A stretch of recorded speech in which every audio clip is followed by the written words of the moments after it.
Hindenburg research மீண்டும் இந்தியாவில் புயலை கிளப்பியிருக்கிறது. இதுதான் என்னுடைய இன்றைய டாபிக்னு சொல்லலாம்.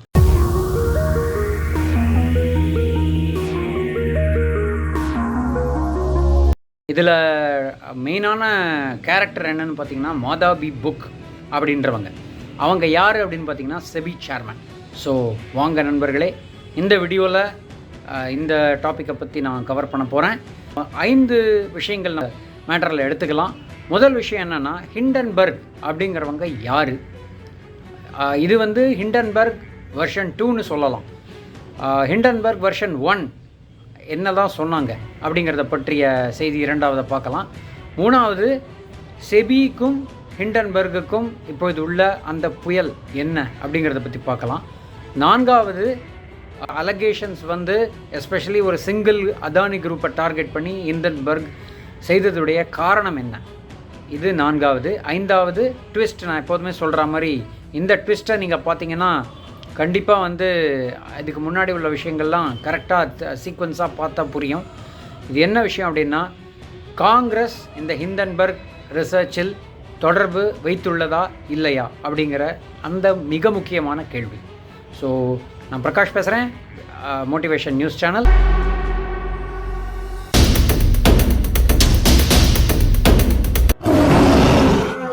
வீடியோக்குள்ளே போகிறதுக்கு முன்னாடி வியூவர்ஸ் சப்ஸ்கிரைப் பண்ணிக்கோங்க. கமெண்ட் செக்ஷனில் கமெண்ட்ஸை கண்டிப்பாக பதிவு செய்யும். சரி, இப்போ டாப்பிக்குள்ளே வருவோம். ஹிண்டன்பர்க் ரிசர்ச் புயலை கிளப்புகிறது அப்படின்ற டாபிக் தான் நான் இன்றைக்கி பேசுகிறேன்னு சொல்லியிருந்தேன்.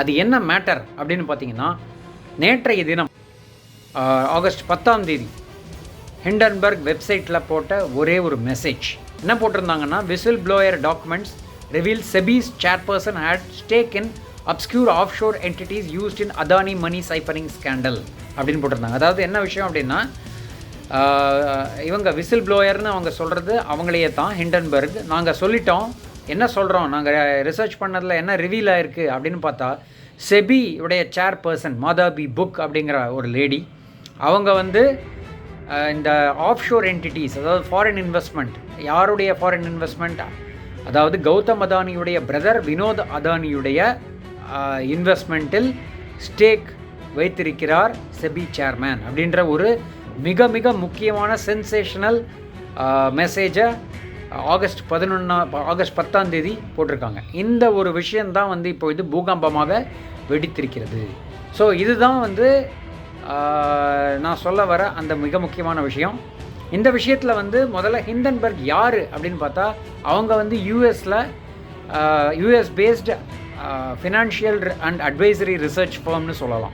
இவங்க கார்ப்பரேட்ஸ், அதாவது especially public sector organisations, private sector எல்லாரையுமே ரிசர்ச்சில் இது பண்ணி அவங்க கரெக்டாக அந்த வேர்ல்டு ஸ்டாண்டர்ட் ப்ராக்டிசஸை கடைப்பிடிக்கிறார்களா அப்படின்ற மாதிரி ஒரு ரிசர்ச் பண்ணும் ஒரு ஏஜென்சி.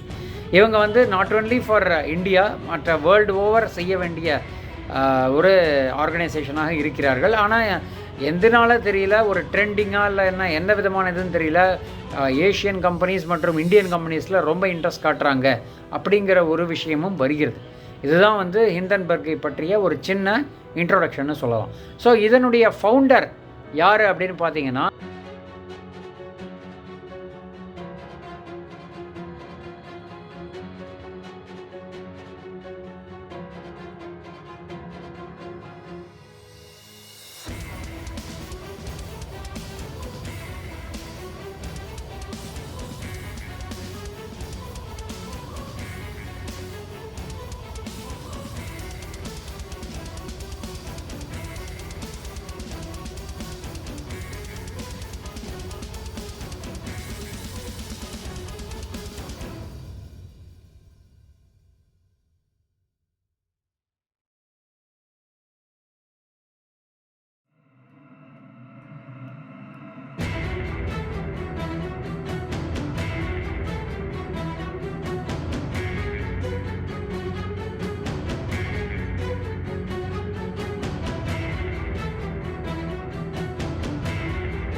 நாத்தன் ஆண்டர்சன், இவர் வந்து இந்த ஃபேமுடைய தலைவராக இருக்கிறார். ஸோ இந்த மாதிரி நிறைய ரிசர்ச்லாம் வந்து கொண்டு வந்து இந்தியாவிற்கு மட்டும் இல்லாமல் பல வேர்ல்டு கண்ட்ரீஸ்லையும் வந்து பலவிதமான ஸ்கேம் எக்ஸ்போஷர்ஸ் மற்றும் கரப்ட் ப்ராக்டிசஸை நாங்கள் வெளிச்சத்திற்கு கொண்டு வருவோம், விசில் ப்ளோயர்ஸ்னு அவங்களே சொல்லிக்கிறாங்க.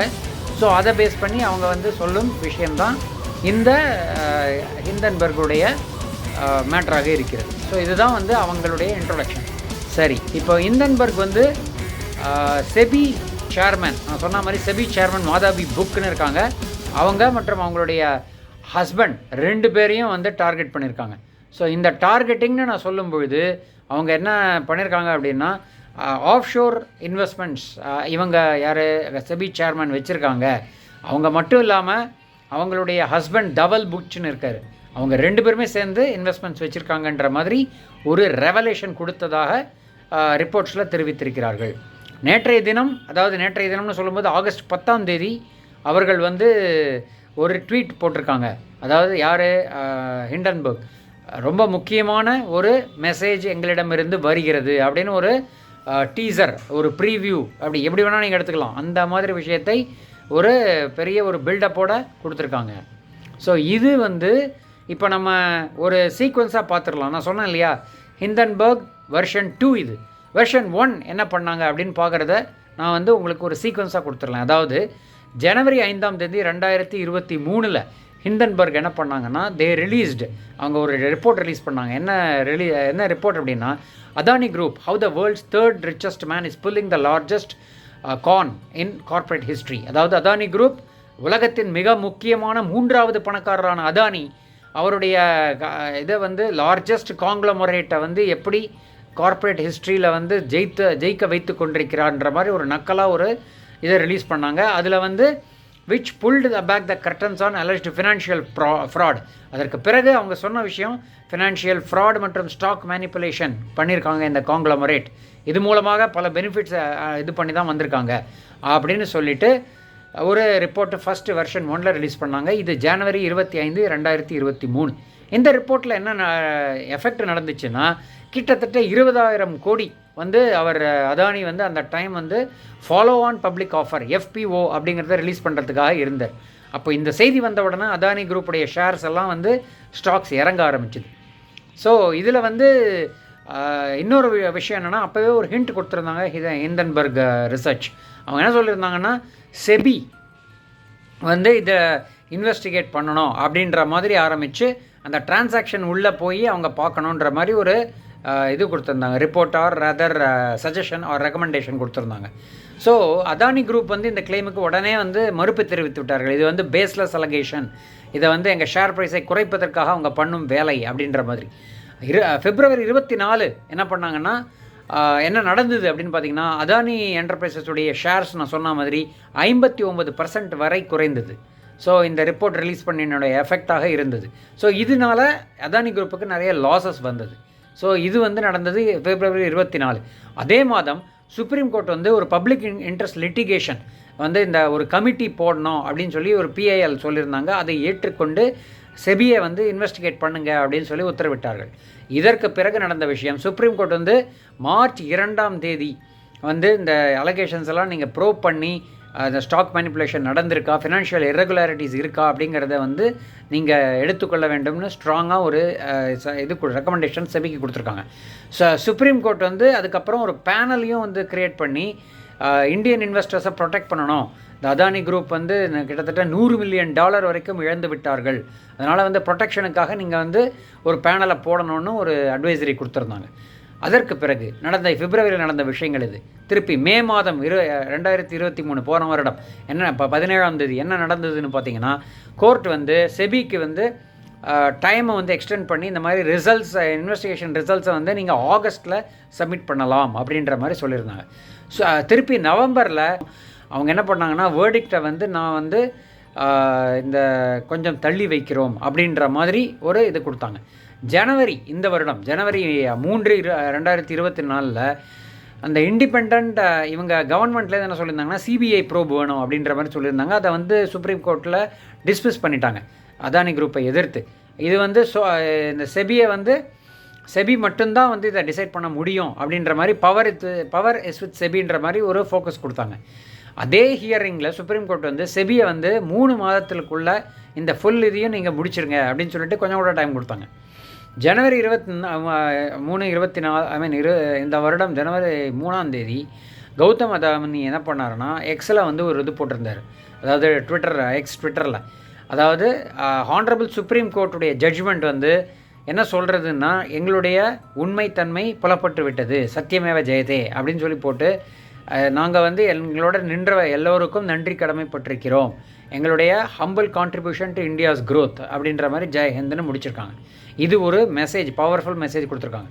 இதற்கு பிறகு 3 மாத இதுன்னு சொல்லி ஃபெப், மார்ச், ஏப்ரல் அப்படின்னு சொல்லிட்டு அதில் மே, ஜூனில் வந்து கொஞ்சம் சுப்ரீம் கோர்ட்டுடைய லீவ்ஸ் அதெல்லாம் கணக்கு பண்ணி ஜூனில் வந்து செபி என்ன சொன்னாங்கன்னா, ஹிண்டன்பர்க் ரிசர்ச் வந்து இந்த அதானி குரூப்புடைய ஃபைண்டிங்ஸை வந்து New York based hedge fund manager ஒருத்தரோட வந்து ஷேர் பண்ணியிருக்காங்க, அதை வச்சு அவங்க ட்ரேட் பண்ணி நிறைய லாபம் சம்பாதித்திருக்கிறார்கள் அப்படின்ற மாதிரி செபி வந்து ஒரு அலகேஷன் வச்சுருந்தாங்க. ஸோ இதுதான் இந்த வருடம் ஜூனில் நடந்த விஷயம். இதை வந்து ஹிண்டன்பர்க் மறுத்து என்ன சொல்லியிருக்காங்கன்னா, இது வந்து எங்களை வந்து அமைதிப்படுத்தும் ஒரு நோக்கத்துடன் செய்யப்பட்டிருக்கிறது அப்படின்ற மாதிரி ஒரு விஷயம் செய்திருக்கிறார்கள். ஆகஸ்ட் 10ஆம் தேதி, அதாவது போன வாரம் ஆகஸ்ட் 10ஆம் தேதி என்ன நடந்தது அப்படின்னா, அப்போ தான் நான் சொன்னேன் அந்த பிக் மெசேஜ், சம்திங் பிக் சூன் இந்தியா அப்படின்னு சொல்லி எக்ஸில் வந்து அவங்க ஹிண்டன்பர்க் ரிசர்ச் மெசேஜ் கொடுத்துருந்தாங்க.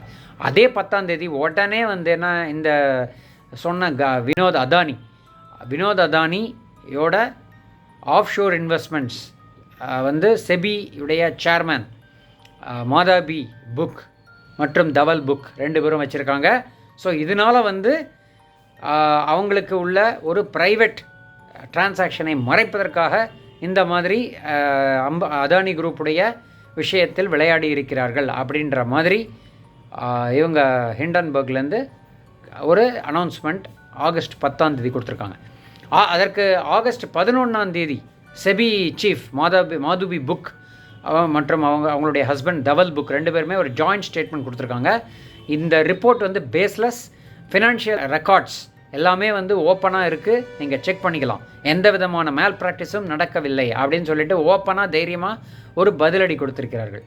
அதானி குரூப்பும் அவங்களுக்கு சப்போர்ட்டாக என்ன பண்ணியிருக்காங்கன்னா, இதை வந்து நாங்கள் ரிஜெக்ட் பண்ணுறோம், அதானி குரூப்பில் எந்த விதமான ஒரு ப்ரைவேட் இன்ட்ரெஸ்ட்டும் செபி சேர்மனுக்கு இல்லை, recycling of discredited claims that have been thoroughly investigated, proven to be baseless and already dismissed by Honorable Supreme Court in January அப்படின்னு சொல்லிட்டு ஒரு ஸ்ட்ராங்கான ஒரு மறுப்பு தெரிவித்திருக்கிறார்கள் அதானி குரூப். அதாவது ஆல்ரெடி சுப்ரீம் கோர்ட் இதெல்லாம் டிஸ்மிஸ் பண்ணின கேஸ் அதை திருப்பி எடுத்து இந்த மாதிரி பண்ணுவது ப்ரைவேட் இன்ட்ரெஸ்டாக தெரிகிறதுன்ற மாதிரி போட்டிருக்காங்க. ஃப்ரெண்ட்ஸ், இதுதான் நான் சொல்ல வந்த இந்த ஹிண்டன்பர்க் வெர்ஷன் 1 ஒரு ஆரம்பத்திலிருந்து வெர்ஷன் 2க்கு வந்த ஒரு அப்கிரேட் அப்படின்னு சொல்லலாம்.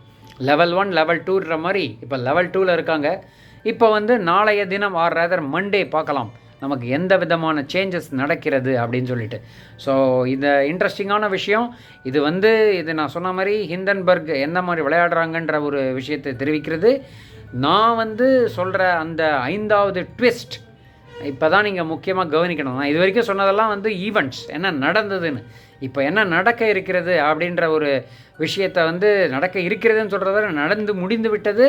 அதன் மூலமாக சில விஷயங்களை வந்து ஒரு மேக்ரோஸ்கோபிக் லெவலில் காங்கிரஸ் கொண்டு செல்லலாம் அப்படின்ற என்னுடைய ஒரு பார்வை. என்ன விஷயம் அப்படின்னு பார்த்தீங்கன்னா, ஹிண்டன்பர்க்குடைய ரிசர்ச்சை ரிலீஸ் பண்ண போதே ராகுல் காந்தியும் அந்த ஹிண்டன்பர்க் சீஃப் அவருடைய ஃபோட்டோவும் வந்து சேர்ந்துருந்த நேத்தன் ஆண்டர்சன் அவர் 2 பேரும் சேர்ந்து எடுத்துக்கிட்டதாக ஒரு வைரல் ஆச்சு ஒரு ஃபோட்டோகிராஃப். இது வந்து ஆக்சுவலாக அது கிடையாது, இது வந்து ஃபால்ஸ் ப்ரொபகண்டா. இவர் வந்து ஆக்சுவலாக ஜெர்மனியில் ஒரு மினிஸ்டர், அவரோட ராகுல் காந்தி எடுத்துக்கொண்ட ஃபோட்டோ அப்படின்ற மாதிரி ஒரு ஃபேக் ஃபோட்டோகிராஃப் அப்படின்னு சொல்லிட்டு ஒரு ஹிட்பேக் சோஷியல் மீடியாவில் நடந்தது. இது ஒரு விஷயம். ஆனால் என்னுடைய கேள்வி என்னென்னா, காங்கிரஸ் சீஃப் வந்து அதாவது ராகுல் காந்தி அவர் வந்து இந்த மாதிரி அலகேஷன்ஸை வந்து ஹிண்டன்பர்க் பார்த்தீங்களா அதானி குரூப்போட இது இருக்குது, அவங்களுக்கு அதாவது இப்போ உள்ள கவர்மெண்ட் மோடி தலைமையிலான கவர்மெண்ட்டுக்கு அதானி குரூப்போட லிங்க் இருக்குது அப்படின்னு சொல்லிக்கிட்டே வந்தார். எப்போ சொன்னார்? அதாவது நான் இப்போ நடந்து முடிந்த எலெக்ஷன் இந்த மாதம் மேலே முடிஞ்சிச்சு. அதுக்கும் அப்பப்போ லைட்டாக அந்த பாயிண்ட்டை டச் பண்ணிக்கிட்டே இருந்தார். ஆனால் ரொம்ப ஸ்ட்ரெஸ் பண்ணலை. ஏன்னா சுப்ரீம் கோர்ட்டில் இந்த மாதிரி நடந்த விஷயமாக கூட இருக்கலாம், இது ஒரு விஷயம். ஆனால் இன்னொரு என்னுடைய பார்வை என்னென்னா, ஒரு 2-3 வருடங்களாகவே or rather even if you go to the previous regime of Modi, இவங்க 2 பேரும், அதாவது அதானியும் மோடி கவர்மெண்ட்டும் பாய் அப்படின்ற மாதிரியே ஒரு ஸ்டான்ஸை மெயின்டைன் பண்ணிகிட்டு இருந்தார். ஸோ இதை அவங்க சஸ்பெக்ட் பண்ணினாங்களா இல்லை இது பண்ணிகிட்டே இருக்காங்களா? இப்போ ரியலாகவே பார்த்தா அட்டாக் பண்ணணும் அப்படின்னா நீங்கள் லீகலாக சொல்லணும் அப்படின்னா சைலண்ட்டாக இருந்து இது வரவிட்டு சொல்லி இருக்க வேண்டும். ஆனால் விஷயம் எப்படின்னா, over a period of time ராகுல் காந்தி இதை ஸ்ட்ரெஸ் பண்ணிக்கிட்டே வர்றார். இதை வேற ஒரு பார்வை, நான் இப்போ காங்கிரஸ் சப்போர்ட்டராக இருந்தால் சொல்லலாம், இது ஆல்ரெடி இருக்குது, அதை இன்வெஸ்டிகேட் பண்ணுறாங்க, அதனால் நான் பார்க்குறேன், அவர் அது வரைக்கும் அந்த உண்மைத்தன்மை வர வரைக்கும் அதை மெயின்டைன் பண்ணலான்னு சொல்லியிருக்கிறாருன்னு சொல்லலாம். பட் ஆதாரம் இல்லாமல் நீங்கள் பேச முடியுமா ஒரு விஷயம்? நீங்கள் அப்படி பார்க்க போனால் எத்தனையோ நேஷ்னல் ஹெரால்ட்லேருந்து பல விஷயங்கள் பேசலாம். நான் என்ன சொல்ல வரேன்னா, இந்த மாதிரி விஷயங்கள் அவர் ராகுல் காந்தி முன்மையே பேசிய அந்த ஒரு தோற்றத்தை பார்த்தால் ஹிண்டன்பர்கோட ஒரு லிங்க் ஏதோ இருக்கா அப்படின்ற ஒரு டவுட்டும் வருதுன்னு சொல்லலாம் மக்களே. அதுதான் நான் சொல்ல வர விஷயம்.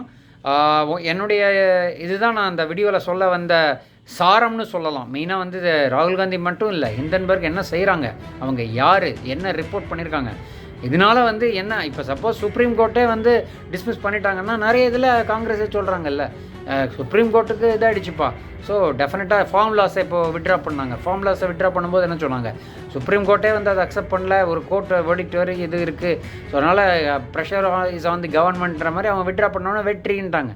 ஸோ இந்த மாதிரி பல விஷயங்கள் கோர்ட்டில் இருக்கும் முடிவுகளை காங்கிரஸ் சப்போர்ட் பண்ணும்பொழுது இந்த இதையும் சப்போர்ட் பண்ண வேண்டும்னு தானே சொல்லணும். அதை விட்டுக்கிட்டு ஹிண்டன்பர்கே தனியாக ரியாக்ட் பண்ணாங்க, நான் எங்களுக்கு தெரியாதுன்ற மாதிரி குழந்தைய தொட்டில் கிள்ளி விட்டு சைலண்ட்டாக இருக்கிற ஒரு கதையை இருப்பது போல் தெரிகின்றனவே அப்படின்றது தான் என்னுடைய டவுட். இது இந்த டவுட்டில் மட்டும் வரல, இப்போ பங்களாதேஷ் இஷ்யூவில் பார்த்தா அது ஒரு டவுட் இருக்குது, இந்த மாதிரி விஷயத்துலேயும் டவுட் இருக்குது. நம்ம முன்னாடியே போன ரெஜிமில் நான் சொல்ல விஷயம் எந்த சப்போர்ட்டாவோ அப்போசிஷனாவோ பேசலை. you look at things, please look at it very very impartially, பேலன்ஸ்டாக பாருங்கள். அதை தான் நான் சொல்ல வரேன். நீங்கள் ஒரு தரப்பட்ட இது இல்லாமல் 2 பக்கமும் பேலன்ஸ்டாக பேசக்கூடிய ஒரு பெரிய கட்சி, 70 வருட கட்சி, அப்போ கண்டிப்பாக நீங்கள் பேசணுங்கிறது தானே உண்மை. லாஜிக் தெரிஞ்சவங்க எல்லாருமே அப்படி தானே சொல்லுவாங்க. ஸோ அந்த ஒரு விஷயத்தில் பார்த்தா கண்டிப்பாக நிகழ்வுகளை பார்த்தா ஒரு டவுட் இருக்க தான் செய்யுதுங்கிறது தான் என்னுடைய பார்வை.